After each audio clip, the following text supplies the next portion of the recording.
The Wayne Ayers Podcast. The Wayne Ayers Podcast. Woohoo! Time to wake your ass up for a blessed day.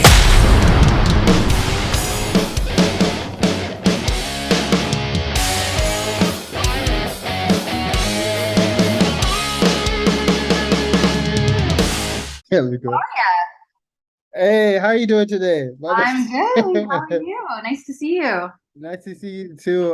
Congrats on getting married. Oh, thank you so much. Yeah, you're from Bermuda, right? So that you did it back there. How Yeah. was like how was like seeing like all the family, everything just being back there for your wedding? It was good. And, it was kind of crazy just because we were postponing for 3 years, while the pandemic set our plans back. So it was cool to actually just do it, after however long of planning and changing the plans again. And finally, we just got to see everyone and party. It was cool. No, that's amazing. What's like your favorite thing about Bermuda? Because it looks like a couple of my friends have gone. I haven't gone personally, but it looks like mad beautiful. Yeah, you need Do you to have go like for sure. is it like a favorite thing you like, man, when I go back here, I just love to do this? Yeah, I mean, a million things, but I just love being on the water. Like the water around Bermuda is so beautiful, and the sand and the coral reefs, and just snorkeling and going out on the boat and paddle boarding, kayaking. I just love it all. I love being on the water. I'm such an ocean girl. No, is there like a beach that people should go to if they go there? Well, yeah, I mean, we're famous for Horseshoe Beach. That's that's the beach. If you see a postcard, you're probably looking at Horseshoe Beach. It's massive, and the rocks along the edge of it, and it's stunning. It looks like a green screen. So that's the one I would say. Okay, that's nice. Do you guys like ever get mad when people talk about I know there's like the Bermuda Triangle. Yeah. I kind of felt bad because they just kind of just put it on y'all. It's like, yo, y'all don't have to do that. Okay? Yeah. I mean, I think it's funny, and I never really. I think people. What amuses me is that people like seem to think I like am in on some sort of. They think I know. They think I'm like keeping the secret, and like all the Bermudians are just kind of like keeping in the back pocket. And I'm always like, well, there's a bunch of theories, and I go all science mode and talk about methane and the compass and I don't blame people though. I mean, that's what most people know because we're so small, and if you've never been there, you don't know where it is, and so fair enough. No, yeah, I be hearing about like Bermuda, know the triangle, and then they know about Atlantis and all this stuff. Yeah. Like, where do you guys come from? Where do you guys get all this from? I know. I mean, the theories are endless. No, that's good. I know you. I heard. I don't know if I read it or I heard about it. I heard you're a musician before you like transition to like musical and then to acting. Like, Yeah. do you ever plan on going back to music? Yeah, I mean, my dream would be to be able to, play some roles where I can bring in the music and just kind of interchange them a little bit. I don't have the intention to go do tours and be like a musician in that way. I don't think like I love acting so much, but I would love to tie it in. I mean, I was just playing piano earlier today, and I was like, man, I don't do this enough. Like it was my life growing up. When I was younger, I was playing the flute and piano and singing, and always in some sort of band or practice. So I miss it a lot, and I would really like to be able to incorporate it a little more into my my acting career. Would you like to do like something like a Broadway or like one of those movies like the West Side Story or like something like that? That would be amazing. Yeah, I mean, I think seem like so much fun. And Broadway does excite me. Just even doing stage theater again would be awesome. Right now I'm so focused on film and TV, but it would be great to do something like a West Side Story where it's kind of the mix of both. No, yeah. I know you also done modeling. I want to know like what is like your least favorite out of like music, modeling, and acting? My least favorite. That's such a funny question. Honestly, I really loved modeling in moments because I love people and I love the creative process. And at its best, it was just like a really fun day, dancing around, playing music, hanging out with cool humans, taking photos, being creative together. But a lot of the time, it just felt like an office job where it was very repetitive, and like, people weren't that creatively fulfilled because it was still just a job where they were pleasing the person ahead of them and or above them. And so I think modeling, there definitely came to a point where I was feeling like I had maxed out on what I could do. And I could have taken it further, you know, if I wanted to travel and really pursue it, I'm sure that would have changed it up a bit. But for me, I always knew I wanted to act. So it just sort of felt like more of a stepping stone to the acting. No, that's good. So anybody that's thinking about modeling and being an actor or musician, if they're creative, just go with acting. Yeah, I mean, I don't think you can go wrong. Like, it's just different ways to express yourself. It's different ways to create and to collaborate with other people. And so I think it's whatever calls to you. Like, I think if it brings you joy and you have fun doing it, that's going to come through, and that's really what matters. I know, like, I feel like you're about to dabble. 'Cause I know you got like you're producing a movie and you got another movie that you're actually doing, but they're like two different, and then it's different from Umbrella Academy. So it's like you're genre bending now. Like, is there like a favorite genre you have?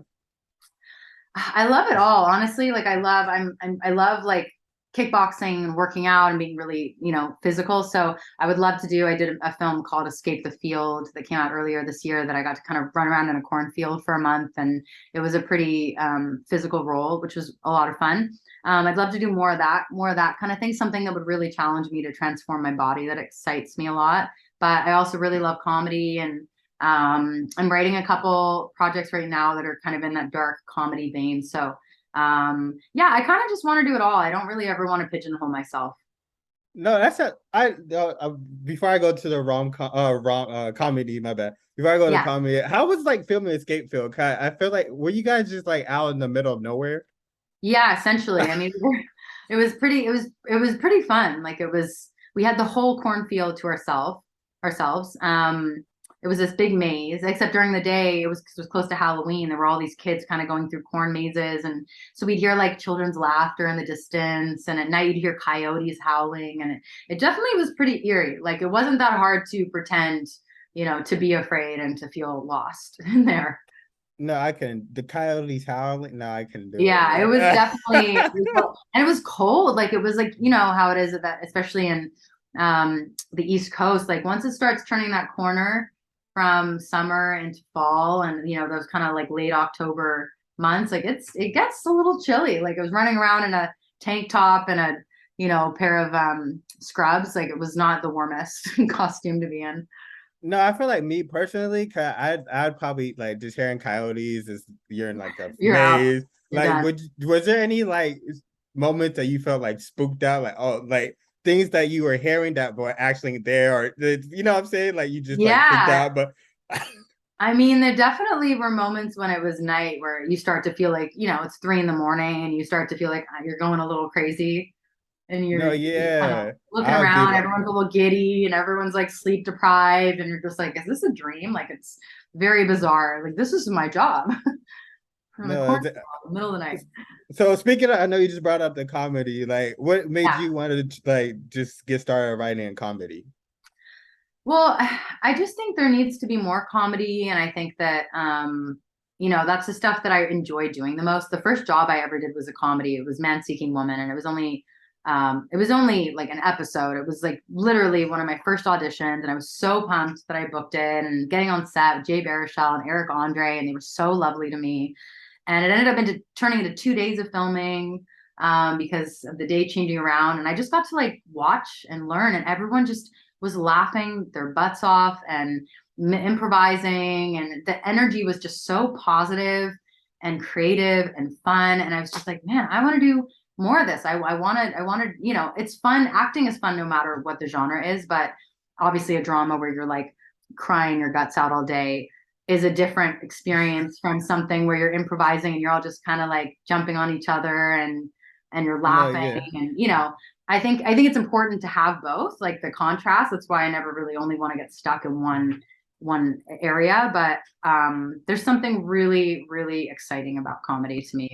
And also I just really love like, you know, what Phoebe Waller-Bridge is doing. Like, I don't know if you've seen Fleabag, like stuff like that is just, it sort of is a bunch of different genres in one, and it's really brave. Like, I think, you know, the idea of doing a comedy that's really irreverent and brave and bold and not afraid to you know, push the envelope, that's really cool to me. I feel like with comedy nowadays, like it's just like everybody. It seems like the most attacked genre to me because it's like Mhm. somebody pokes at something just to feel like offended when it wasn't intentionally to be like offended. So Totally. Yeah. yeah, so like how do you like think about that while writing? Like, okay, I'm not trying to offend anybody, but I also want it to be funny because it's Yeah. kind of hard. Yeah, I know what you mean. And I think it always crosses your mind. And it's definitely, we're in an age where like things are getting called out, people are getting called out, which is, I think, a really positive thing in some ways, because, sometimes people need to be set back and they need to be responsible and accountable for their words and their actions. But I also think that the censoring of it can sometimes go too far the other way, where creativity is kind of like stifled. So I guess it's finding that balance and being brave. Like you're gonna probably offend people, and I'm not, Fleabag isn't for everyone. Like I don't think my parents would enjoy watching Fleabag, because I think it's a little bit like generationally. I also think that we're changing with each generation, and that's an aspect of it too. Is that certain shows will do better with some generations than others, and you're never going to please everybody. So I think it's just about like constantly checking in with what you feel is right for you as a creator. So is it more like if you could I don't know you can't really talk on it, but is it more like say like the Office vibe, Fleabag vibes, and like okay I'm going down just like dark or Yeah, I mean, I'm working on a few things right now. One of them is sort of that ensemble comedy, like The Office. Like I think that there's something so funny about just seeing people living their daily lives and having everyone clash, and just the different personalities, and like how does this character bounce up against them, or deal with this crisis, or deal with this awkward situation.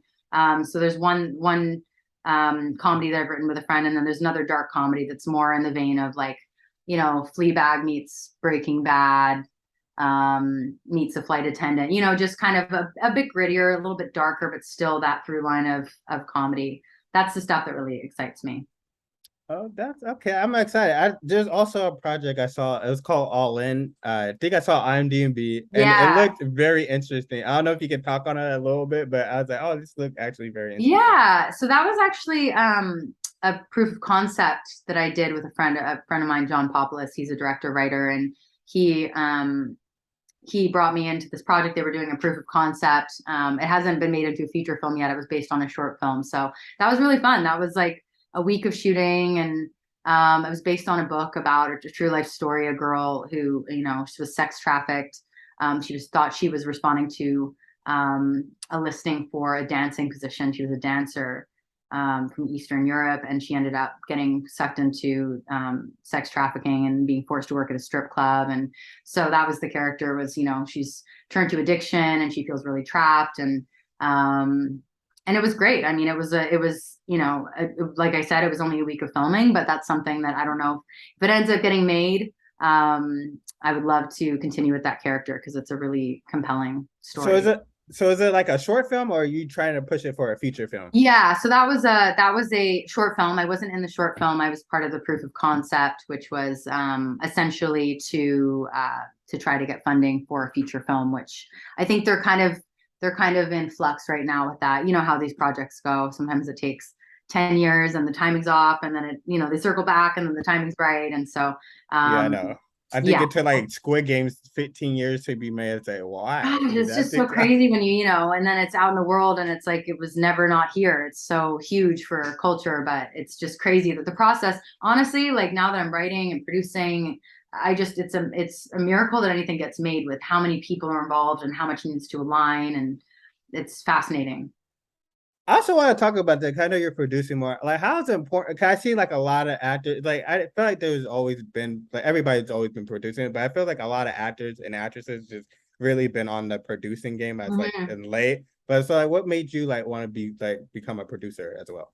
Yeah, it's a really good question. Honestly, I think it's about control. Like I think it's quite difficult to be an actor and come to set and pour your heart into your performance, and put so much into building this character and the story and investing, and then you don't really have any control once you walk off set. The editing process, the final product is very much beyond your domain if you're not a producer and you're not involved in the post production side of things. So that's the part that really excites me, is like, I am a bit of a control freak, but in the sense that like, I know what I like, and I, when I do pour my heart in, I really care. And so, yeah, it just really appeals to me to get to be a part of it, kind of from day one to the last day, and get to have a hand in the overall scheme of things, rather than just the part of the acting. So like, how does that like producing, like how does it come about? Do you just like, hey guys, I want to become a producer in this, or like is it like certain stipulations, like, you know what I'm saying, like, hey, if you become a producer, you have to take less money and you get more money on the back end, or like how does that even work? Yeah, I mean, I think it's different every time, really. Like, I think it's a case by case basis. I'm still very much learning about it. The projects that I've been involved in have just been me getting approached by either people who I'm already friends with in the industry, or people who, you know, I have mutual contacts, and bringing me on because I bring specific relationships and experience that serve the project or help it get to that next stage.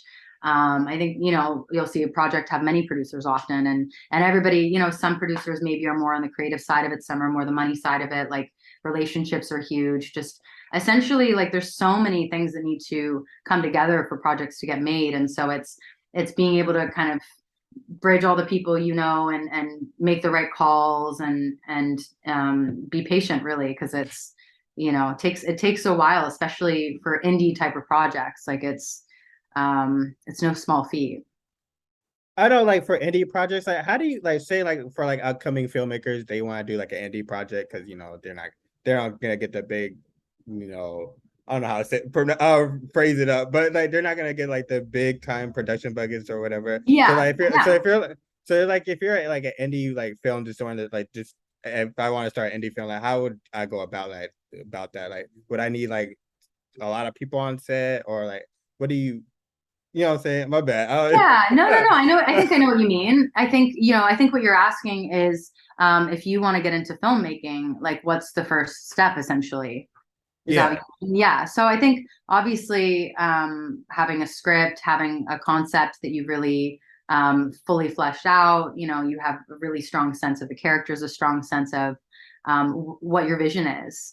And then just really finding the right people to be around, you know, whether it's a couple producing partners, you know, a lot of the time when a project, I think, is more of an independent film, or whatever it may be, it helps to get somebody who has a lot more experience involved, and someone who's already kind of made a name for themselves, because you unfortunately need someone to take a chance on you when you're starting out. You know, that's how it was when I booked my first jobs. Like, I didn't have a resume. You know, you just keep building. You book that small role, and then you book another small role, and maybe that next small role turns into a slightly bigger role, and then you book a slightly bigger role, and, you know, it just kind of unfolds from there. So I think it's just surrounding yourselves with the right people, and having a mentor is really huge. If you can find someone who's a few steps ahead of you, just to be there for you, because it's you know, there's no rule book. Like, everybody's path is quite different. But yeah, I think just getting the right people involved, and getting your script in the right hands, or finding someone who's passionate about the project who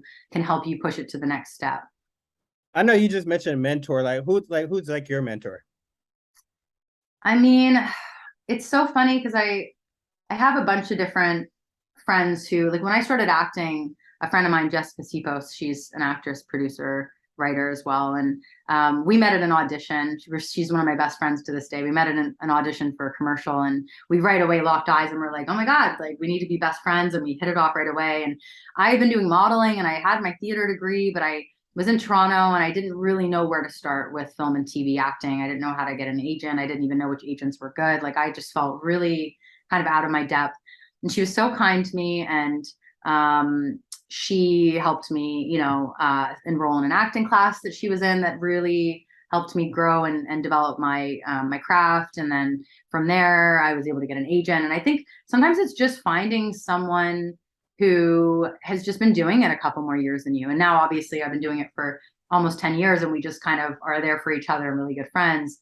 But I mean, I think a mentor in the beginning is really just finding someone who, if you look where you want to go, look at someone who's already kind of a few years ahead of you there. Are you mentoring anybody right now? Um, No one specific, just, anytime I've had quite a few people just reach out asking the same questions, like how do I get into acting, friends of friends or kids of friends or whatever it may be. And I'm always really excited and grateful for the opportunity to get to pass on the advice that I have and the wisdom that I've learned so far. And I'm still learning and I have a long way to go, but I get that it's really intimidating when you're starting. And I feel like I'm nowhere near where I want to be, but I also am aware of the fact that 5 years ago, I would be really excited by where I am now. And so I think it's just celebrating each step of the way.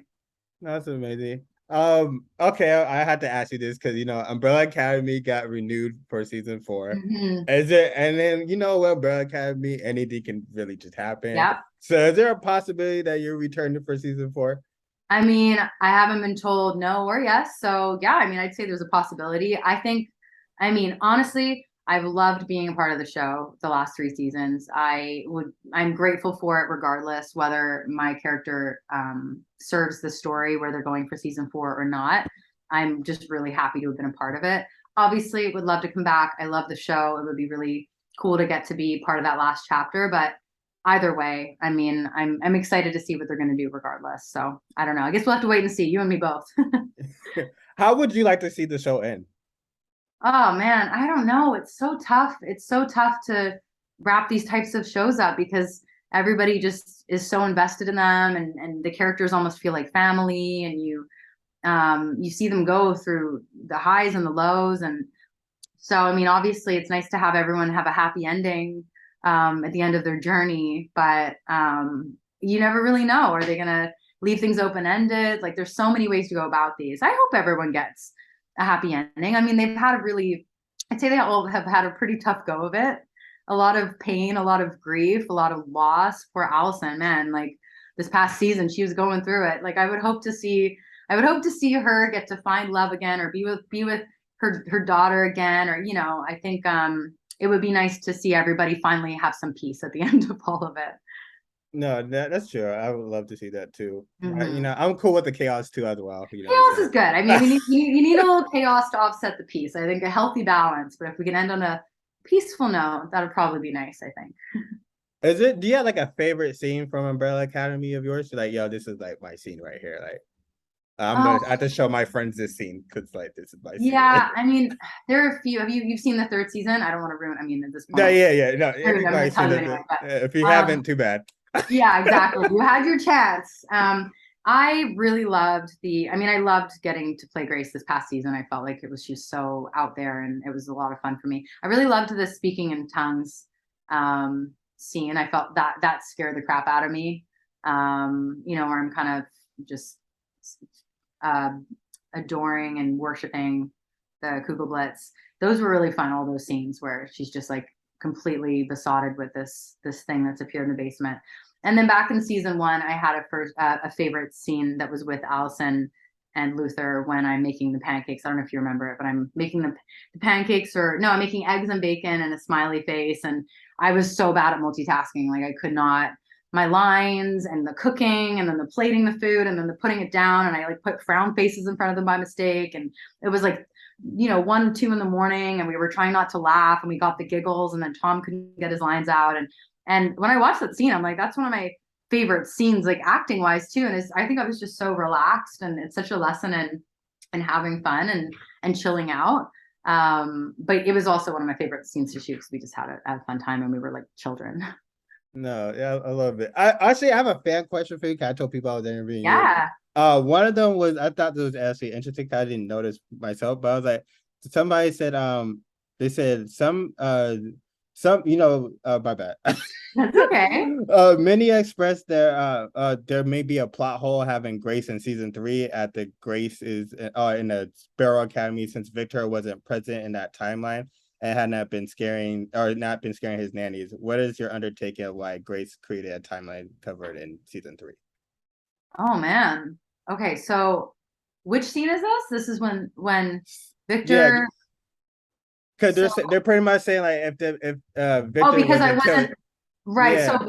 So the reason that I was created in season 1 is because Victor was killing all the other nannies, but since Victor didn't have to do that, I see what you're saying. Yeah. I think I think that in season 3, the reason that he created me was simply to be a servant, essentially. That's what I And thought so, too. yeah, season 3, I'm obviously not a mother figure. There's no love there. There's no affection there. I'm literally just there to make them their food and clean up after them. And they don't see me with any sense of love. And you can feel that. So I think in season 1, I was created, out of function because there needed to be a very durable nanny. But in season 3, it was very much just a function of having a servant that was nice to look at, I think. And also, I mean, I think if you look at Hargreaves and his sense of humor and his sensibility, and in season 2, the fact that he was in love with a human that looked very much like this AI that he built, you could also argue that he just wanted to see her face around the house. It was some sort of reminder for him while also serving the role of a servant. I hope I answered that question for whoever sent Yeah, it in. I probably could have done that in I, a more concise way, but I think we got there. oh, who do you think is Grace's favorite child? I mean, Diego. Like, I think if Grace wouldn't have a favorite, actually, because she's a perfect mother. So perfect mother, loves all of her children equally. You already said But Diego. I did say Diego, and David, if you're listening, I'm sure you would stand by that too. They do have a very special bond. They have a very, very sweet, special, beautiful bond. Which Umbrella Academy character do you think you're more like in real life, like you personally, that you can relate to? Honestly, I do feel like Grace in a lot of ways, which is a weird thing to say. I remember being like, what does this say about me that I relate so much to this character that's not human? I mean, I think I a lot of the time, like growing up, I felt very different. Like I didn't really fit in high school that much. And so there's something about Grace that I do feel like I really connect with, which is just that feeling of just always being a little bit on the outside and like wanting to belong. So I really relate to her. I mean, I think I also relate to Luther just because he's so goofy and like he's kind of a bit of a, pardon the pun, space cadet. And I definitely can be a bit of a space cadet myself. So maybe a mix of Grace and Luther, which is a weird thought, but I think you know what I mean. I know you like play like one of the like iconic robots like ever. Like if you could like put like another iconic robot in like season 4 of Umbrella Academy, which robot would you want to play? I love Alicia Vikander's role in Ex Machina. I mean, although is it the Jetsons? That would be pretty funny if you put in the one from the Jetsons in there. I feel like that would be a little bit of comic relief in the middle. Yeah, of it. I was thinking that and the robot from Futurama. Oh yeah, that would be, maybe you just get the 3 of them together. That would be that could be a show in and of itself. That No, that'd be pretty interesting. Together. I know the Umbrella Academy had comic books. Did you ever read them before like coming onto the show? I did read them before coming on the show. I hadn't read them when I booked the role, and then of course the first thing I did when I booked it was to order all of them, tore through all of them, loved them, and then was like a million times more excited to do it. But I mean, it was such a gift to have them and to get to have a sense of the vision for the show even before we got going. And then obviously meeting Gabriel Ba and Gerard Way and being able to have them there on set when we got going and have their presence with us throughout all 3 seasons, I think was just huge for us. Is there something from the comic books that you like would like to see put on the show if it's not too late?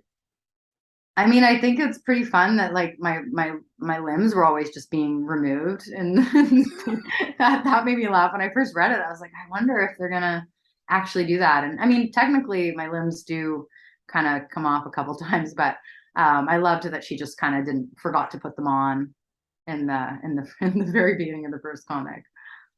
I know. Like, I feel like actually, it's just the truth. But Umbrella Academy is like one of the like best Netflix shows they created.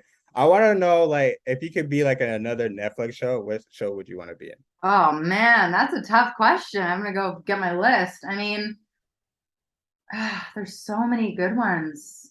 I mean, what came to mind for some reason was Ozark, but I don't know. I feel like that would be really intense and heavy, and I mean, I'm obsessed with Jason Bateman, so I'll go with that for now, just because I think I just think it's a brilliant show.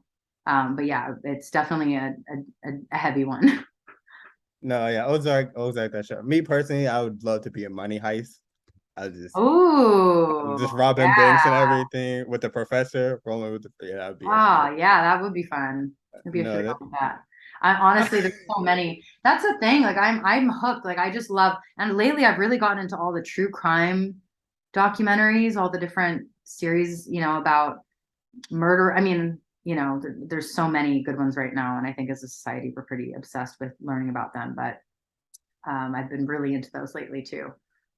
so like, would you be interested in doing like a Law and Order or NCIS, something like Oh that? yeah, I mean that would be fun.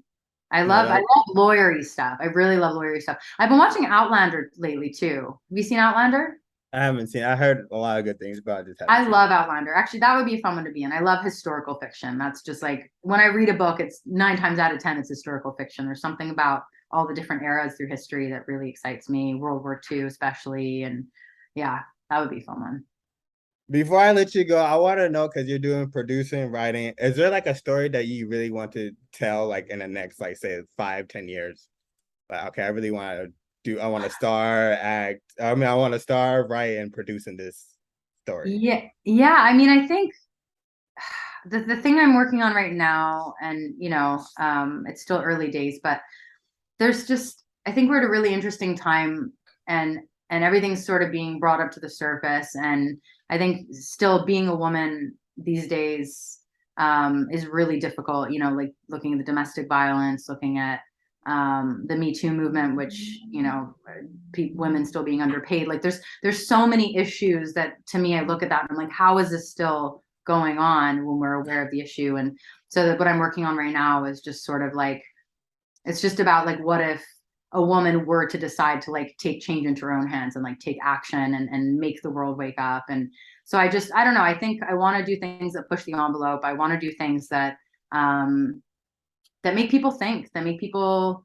consider what they believe and consider what they've been taught to believe. And I'm a really spiritual person, and I think that a lot of us are going through life and we're not totally present to our life, and we're not really awake, and we're not really questioning the conditioning that was programmed into us from a young age. And so, yeah, I think the things I keep doing, I just want to make people really think for themselves and reevaluate whether they really believe the things that they're living, and be awake in their own lives and be conscious in their own lives.